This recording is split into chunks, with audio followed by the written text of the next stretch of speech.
Hello, good afternoon. So I'm actually quite happy to start this presentation after Marius because he's very gentle with the difference between all the attribution models and with his suggestions, but we're going to go a little bit more solid with how it works for us. So hopefully it's an insightful presentation for everyone. And just a bit of introduction, I'm Joy, and this is my colleague Andreea. We manage the acquisition campaigns for 3 casino brands in the Romania and UK markets.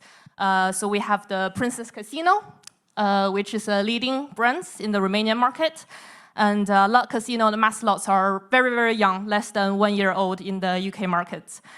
You may consider gambling as a very niche kind of industry, but I'm very much echoing with a presenter in the morning that I feel like all the apps right now, we're on the same journey. Like we're going through gamification, and like even retailer Temu, they're using free giveaways, and Wheel of Fortune, we're like, that's gambling language. So I very much believe we're on this journey together, and we're here to share notes to navigate through this iOS jungle together. And now seems to be a good time to introduce our brands a little bit better. So in Romania, Andreea is managing the Princess Casino very nicely.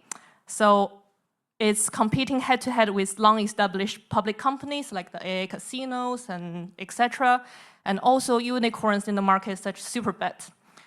We had our Android app launched about 3 years ago, but our iOS app was only launched about 6 months ago. And in a very short amount of time, and our Princess Casino is ranking already #2 in App Store for the Romanian casino category. And for Lot Casino and Mass Slots, as mentioned, they launched in the UK market, which is highly competitive. And they're both very young, less than 1 year old. So in a market like this, there's no way we can compare with the big names, the William Hills, the Bet365, you name it. But what we realize is in this kind of market, app is actually a really good angle to break in, because all those big companies, they don't necessarily have good apps. And I can think of a few industries probably are a bit similar like this. And I think the reason is big companies, they need a lot of approval process to build their apps, and also because they're well established with their website, and app is just like an extension of their business. They don't put too much focus on it. And this kind of gives us an opportunity, because when we realize a lot of the big names in the UK markets, they actually only have 4 stars in the App Store. And we're like, we're going to take that opportunity and break in. So this is the situation with our brand. And in today's presentation, Andreea will take you through our journey. So Andreea is the scaling master. So she will talk about how to scale your iOS campaigns and also share a Romanian creative best practice. On my side, I will talk about the attribution model, and I'll also share a creative case study in the UK market. And Andreea will also finish the presentation to talk about the power of the products and how your UA team should work closely with the development team. First, let's take a step back to have a look what happened in the iOS world. So when Apple just dumped the whole ATT thing from the iOS 14 release, we noticed iOS budgets shifting away. So you can see from the column chart here, iOS budget decreased by 15% to 20% after the iOS 14.5, and this is Appflyer data. And from these 2 pie charts over here, you can see those budgets not only moving towards Android, they also move towards Apple Search Ads. And this means there's a perfect little vacuum created on Google and other media partners. And let's analyze a little bit why the shift happened. So in my mind, there's 3 reasons. First of all, scan was a new concept, and it didn't take long for people to realize this new concept is all bad news. And particularly, I have a problem with this one. So you maximum, with scan 4, you can have maximum 3 postbacks, and your maximum postback window is about 144 hours. And this particularly creates a challenge for business like us, because we heavily rely on lifetime value. Gambling, and I believe a majority of the gaming apps, the audience is quite niche. You may not have a huge amount of audience, but you really rely on people to take time to deposit, to play your games, and then you use that lifetime value to evaluate your campaign's performance. When iOS don't even give you the opportunity to measure that, it's very natural for you to think, why would I invest my budgets into a channel don't give me deterministic data? And lastly, even you're not stopped by the first two challenges, the technical difficulties of scan, like all the jargon, like I still have to look at it to pronounce them, crowd anonymity, fine and coarse-grained. It can be really overwhelming to navigate. But again, let's not forget, people who use the iOS devices, they will continue to do so. So in the most recent data, we realized on the UK markets, iOS is still occupy over 50% of the user share. In Romania, it's a little bit less, about a quarter. But again, the narrative is the same. People who use iOS, they'll continue to do so, and they will also carry on using Google and other media partners as they used to. So as marketers, our job is to advertise where the demand is. So this is the decision why, as a business, we're going to take iOS head-on, and we're going to carry on investing in Google iOS campaigns and other media partners. And so let's tackle all the questions that people are asking. How can we measure the unmeasurable? And Marius very nicely has presented these three options already, and I also added in the newest edition, which is called Net Attribution Kit. It's fresh out from Apple Developer Conference, and it's meant to replace Scan4. But I don't think it's going to happen in a very short time, so we can leave this option now for now. Among Google Ads conversion modeling, Scan, and AAP, I'm sure you're asking yourself which one I can use as the real numbers. But the hard truth is, there really isn't one that you can use just as the single source of truth. I guess that's the beauty of probabilistic data, and you have to embrace it. And the next question will be, which one gives you the closest data to your real numbers? My personal opinion, ignore the title right now, my personal opinion is Scan4, in theory, should come closest to your real data. But this, in theory, is a very big question mark, and that's the reason why we're putting a red mark over there. It relies very largely on two conditions. One, the user device has to be iOS 16 and plus. And secondly, Google has to send those postbacks in the Scan4 format, so it has to with the scan parameters. And that's the reason why we were asking, okay, what's the adoption postback rates of Google right now? And Outlier didn't give us a data before. I have another data source to say around the January of this year, this percentage is around 20%. So I don't know how it's developed in the past half year, and then Google is doing a big push towards the adoption of the Scan4. So hopefully, we're seeing Scan4 can be a good attribution model, and we are also testing this at the moment. But apart from Scan4, Scan3 and AAP, as Marius mentioned before, they don't measure your search data, which is arguably the most valuable inventory on Google platform. So as soon as you remove this off the table, you realize you actually it didn't leave you a lot of choices. And Google Ads conversion modeling by no means is perfect. It has lots of flaws. It's based on consented data, and as mentioned before, like majority of the inventory, they don't even give the ATT prompt, so there's no consented data. From our experience, though, despite all the caveats, it's still a pretty good conversion model. It does over-reports because it doesn't attribute cross-channel, and the extent of this over-reporting largely depends on how heavily you invest on other media channels. So if you invest a lot, then your overlap rate will probably be higher, and the over-report will be higher.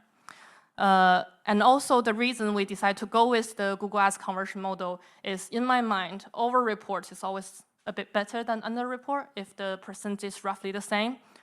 Just because it gives your bidding strategy a bit more signal, it kind of gives you a broader picture how to evaluate the channel's performance as well. And also, the third factor to take into consideration is we have an open rate of about 27–30%, which is the UK average. Our Romanian market is doing really good in open rate. So this is the basic if you want to use the Google Ads conversion modeling. And another no-brainer to take is the on-device measurements. So this one is a bit like an enhanced conversion. Well, in my language, it's a bit like an enhanced conversion, but for app campaigns, you utilize your first-party data, it hashed the email address and the mobile phones, and you pass that data to Google, and it help the amount of deterministic data Google used to model the conversions. So that will make the modeling a little bit more accurate. And so there you have it. This is the reason why we are using Google conversion model. But still, another advice from us is, even if you use this one, you should still monitor all channels' blended CPA all the time. So if one day you realize your blended CPA is increasing, but your Google's CPA, reported CPA is decreasing, and other channels' reported CPA is decreasing, that could be an alarming bell that there are lots of duplications across your channels, and the performance may not be as good as you think. Unless you're quite comfortable relying solely on Google's conversion modeling, which we definitely don't suggest, you definitely should compare different attribution models and try to have a feel where your real data is. And scaling really isn't an option. You have to scale for scan attribution to give you any meaningful in-app data. And once you decide, okay, I do want to scale our iOS campaigns, you're likely to face these challenges. Number one, the campaign structure that works wonders on your Android app campaigns probably doesn't quite fit iOS. And number two, the same creative that you run on Android won't necessarily perform well on iOS. And number three, the bidding strategy on iOS can be very unpredictable. In our experience, it's probably one of the most temperamental bidding strategy I have worked with. So sometimes you even feel like they don't react to your big changes. And last but not least, the cost per install on iOS tend to be much higher compared to Android. And now Andreea will go into detail what you can do regarding those challenges. So, I'm here to give you good news and bad news. The bad news is what Joy already mentioned, the fact that your CPI in your iOS campaign will be at least twice higher than the one that you get from your Android campaigns. The good news is the fact that you will be able to score higher in terms of the value generated through iOS campaigns. And also, you will be able to scale faster with your conversions than on your Android campaigns. And here it's some internal data. Although we launched our iOS campaign just a couple of months ago, we already see a positive increase in the CPA cost. So it was natural for us to level the investment with what we currently have on our Android apps. Regarding the campaign structure, a key difference is the fact that on Android, you have the opportunity to group your messages in multiple ad groups. You can use custom store listings. So basically, you don't require a data threshold. This is not applicable for your iOS campaign. So in order for you to gather enough data for the bidding strategy to learn, you have to have an aggregated structure. So one campaign, one ad group. And now, we want to share with you how scaling worked for us. So this is a 2-month time frame. As you can see, at first, it was very hard for us to accept the fact that we have to go with our CPA benchmark as high as it was indicated by the market. So we started with a much lower bid than we should. And you can clearly see the turning point. That was the moment when we accepted the fact that we have to bid higher. And here we have this picture. In the first weeks after we started to increase the bid, we can see that we had a lot of impressions and very few installs. And this is basically when the learning phase began. Also, this was a moment when we were a bit concerned that maybe we are not doing something wrong, but we decided to have a bit of patience and to leave the algorithm do its job.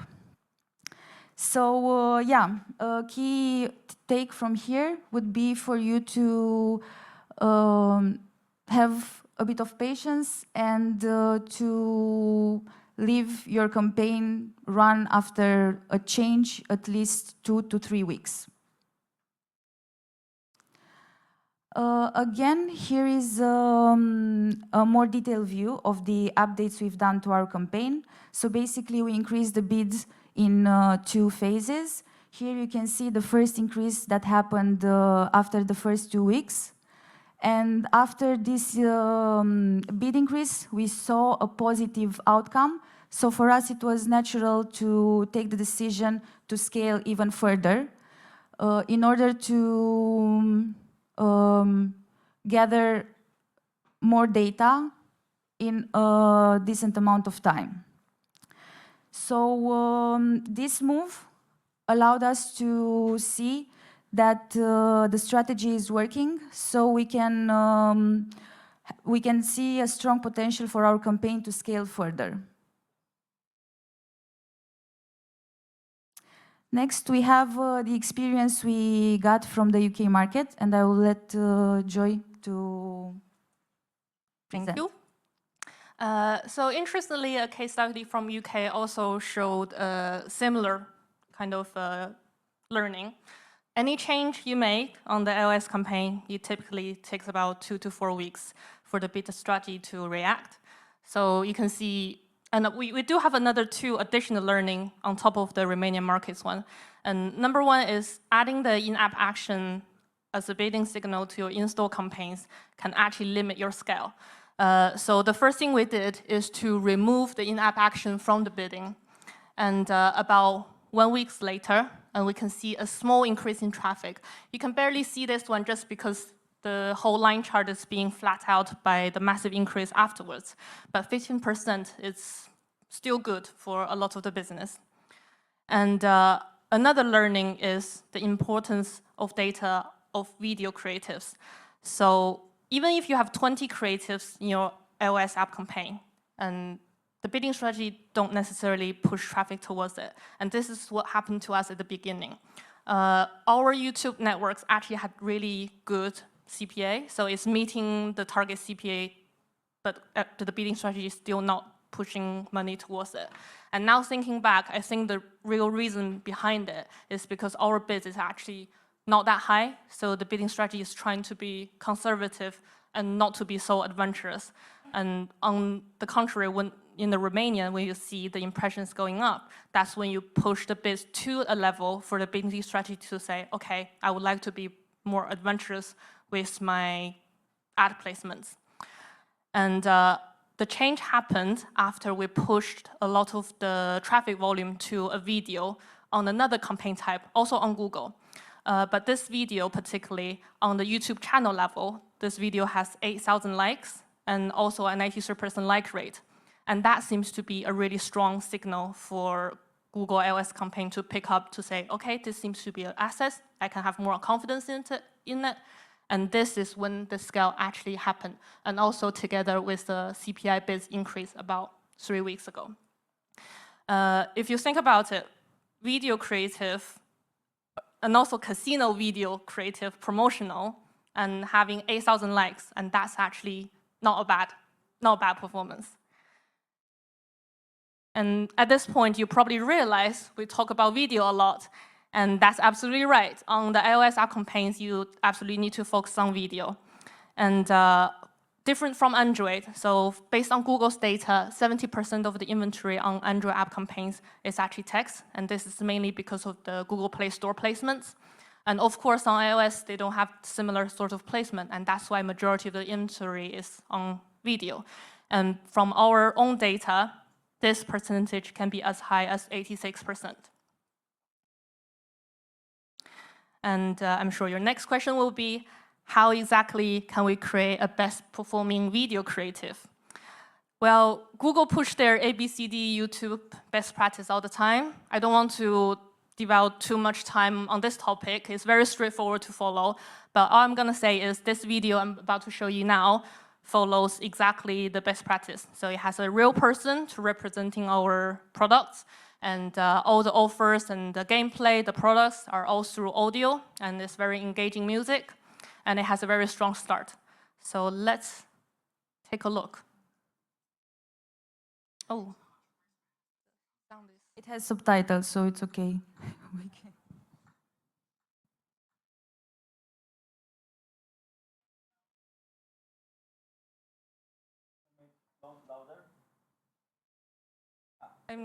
Yeah, I mean, I think people get the gist. Okay. So another tip from us is also, we got this data from Google to show us majority of the placement in the UK market is portrait. And majority of the video length is 10 seconds plus and to the 30 seconds kind of range. And immediately, that kind of format just rang a bell in my mind. I know what that kind of video is. It's the TikTok and the real, that kind of video. And so it seems like UK market is full of the social media enthusiasts. And we decide to, okay, if that's what you want, we're going to cater to it. And actually, until now, all our best performing video creatives are kind of following the social media sort of format. Oh. Didn't realize it's gone. Well, our presentation is not complete without some technical errors. So. I think we need to go a little bit. Check this out. Fun games, 100 free spins. Great. Spin.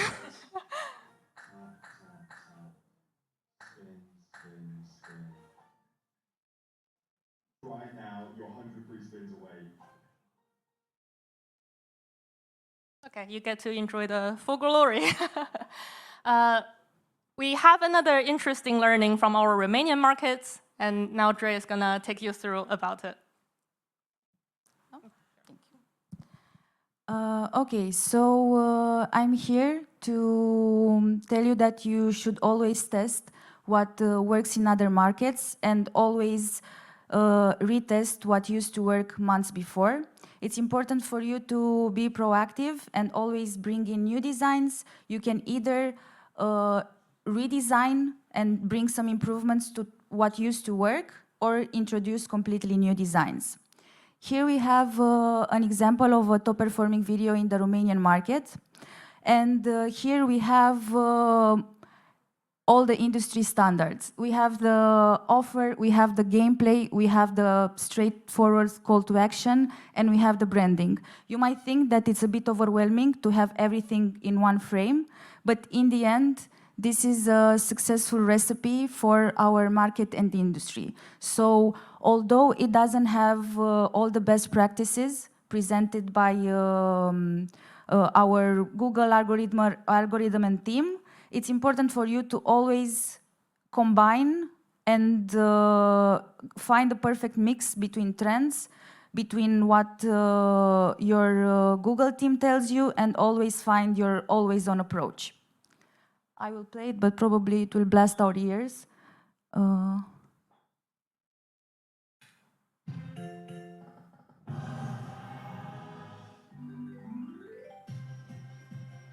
So yeah, you just won.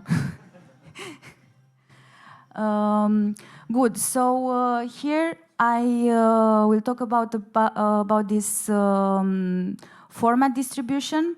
Currently, in the Romanian market, the main format is landscape, but the portrait one, it's slowly catching up. This is also because shorts format is very important and it's emerging in our market. And from all of our learnings, from our iOS campaigns, for us, portrait format works best. So this is another key take for you to listen to what's happening in your account and go with the success formula that works for your brand and for your campaign. And here I will approach a topic that was already discussed earlier today, and it's linked with your product. So basically, the first interaction between the app and the user starts in your app store. And this is basically your business card. This is how you sell your app. People are more inclined to do their homeworks before purchasing, so it's very important how you present yourself in the App Store. We invest a lot in our product and overall experience for our users, so it's essential to retain your acquisition numbers and also to invest with a long-term vision in order for you to maintain and grow your acquisition numbers. The key, the success element here is this is a simplified structure of what you can do inside your app. So basically, to find the sweet spot where you can engage with your user in order for him to be willing to go in the App Store and leave a review. And yeah, you know best what's that perfect moment inside your app, but it's something you should look into and to create a custom experience for your users. And here, I couldn't emphasize this more. Basically, the success of your app is a direct result of the collaboration between your marketing team and the product team. This is our opt-in rate that we have for Princess Casino right now. It's something we achieved by implementing a customized flow, which is very smooth, is very friendly, and people are willing to share the data with us. So basically, this is also why we managed to scale in such a short time after launching our first campaign. So yeah, you can take a look at these points and think where your app stands, and if you have more or less this point solved, or they will be somewhere on the roadmap.